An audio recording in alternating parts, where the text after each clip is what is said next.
Hello बच्चों, GPS जालली की online classes में आपका स्वागत है।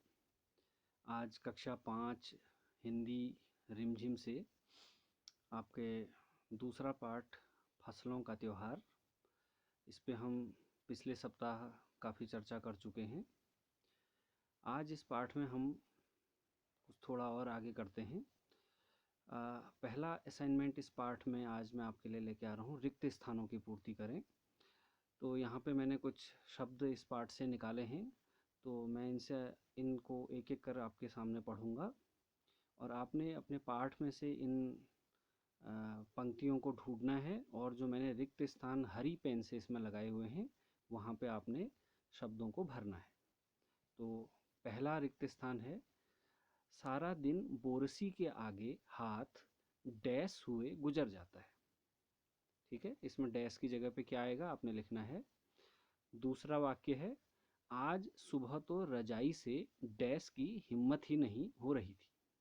ओके, नेक्स्ट, सामने मचिया पर खादी की डैश पहने दादी बैठी हुई थी।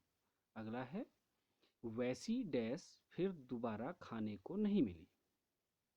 और अगला आपका सेंटेंस है, झारखंड में डैश बड़े जोशो खरोश के साथ मनाया जाता है। ठीक है, तो आपने इन वाक्यों को अपनी कॉपी में लिखना है और जहाँ पे रिक्त स्थान है उनको आपने अपनी किताब से ढूंढना है, फसलों के त्योहार पाठ से, और इसमें फिलअप करना है। ठीक है बच्चों, अगला असाइनमेंट आपके लिए है मिलान करो। ये बहुत इम्पोर्टेंट असाइनमेंट है इस पाठ का, क्योंकि ये आपके सामान्य ज्ञान की दृष्टि से भी महत्वपूर्ण है। तो जो विभिन्न हमारे राज्य हैं जो इस पाठ में आए हुए हैं, और दूसरी तरफ हमने उनके त्योहारों के नाम दिए हुए हैं, फसलों के त्योहारों के, तो आपने इनको मिलान करना है। तो बिहार में कौन सा त्यौहार मनाया जाता है? तो बिहार में मकर संक्रांति मनाया जाता है, आपको पता है, वेरी गुड। दूसरा, असम में क्या मनाते हैं? बिहू मनाते हैं, शाबाश। तीसरा, केरल में क्या मनाया जाता है? केरल में मनाया जाता है ओणम।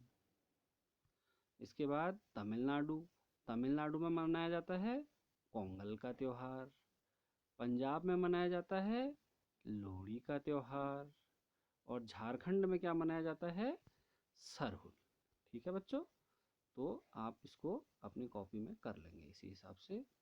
अगला असाइनमेंट आपके लिए इस पाठ से है, कुछ लघु उत्तरी प्रश्न मैंने इस पाठ से निकाले हुए हैं, तो आपने उन लघु उत्तरी प्रश्नों को हल करना है। पहला प्रश्न है, खिचड़ी का क्या तात्पर्य है?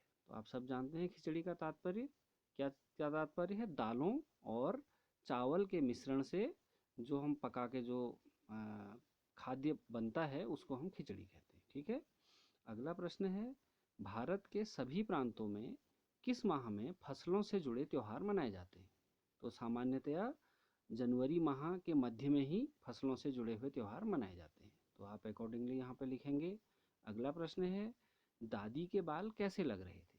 तो दादी के बाल कैसे लग रहे थे इस पाठ में? बिल्कुल सेमल की रुई की तरह सफ़ेद लग रहे थे। ठीक है, अगला प्रश्न है, घर पर चहल पहल क्यों थी? तो क्यों थी चहल पहल भाई? मकर संक्रांति का त्यौहार था ना, इसीलिए चहल पहल थी। अगला प्रश्न है, पोंगला पोंगल का क्या तात्पर्य है? तो पोंगला पोंगल का तात्पर्य है कि जब खिचड़ी में उबाल आ जाता है तो उसे क्या बोलते हैं तमिलनाडु में? पोंगला पोंगल। ओके, तो इसको आप इसी ढंग से करेंगे। अब अगला असाइनमेंट, कुछ इस पाठ से मैंने विलोम शब्द ढूंढ के रखे हैं, तो हम इन विलोम शब्दों को अपनी कॉपी में उतारेंगे, नोट डाउन करेंगे और इनको याद भी करेंगे। ठीक है, पहला शब्द है गर्माहट।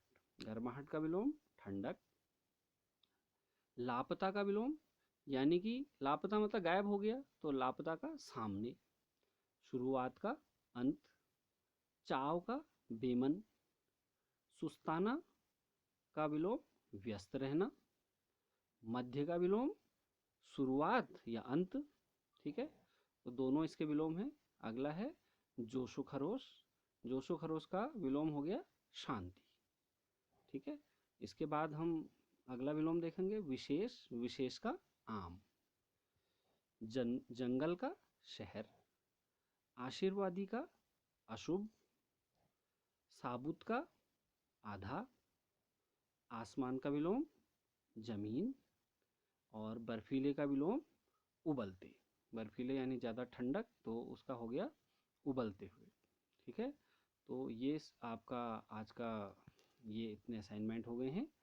तो इन असाइनमेंट्स को आपने अपनी कॉपी में करना है और मुझे मेरे व्हाट्सएप नंबर पे आपने शेयर करना है। और ध्यान रहे आप अपनी राइटिंग को बहुत अच्छा बनाएंगे, नीट एंड क्लीन, एंड आप अपने काम को मुझे समय पर दिखाएंगे। ठीक है बच्चों, ओके, आज के लिए इतना ही। Thank you.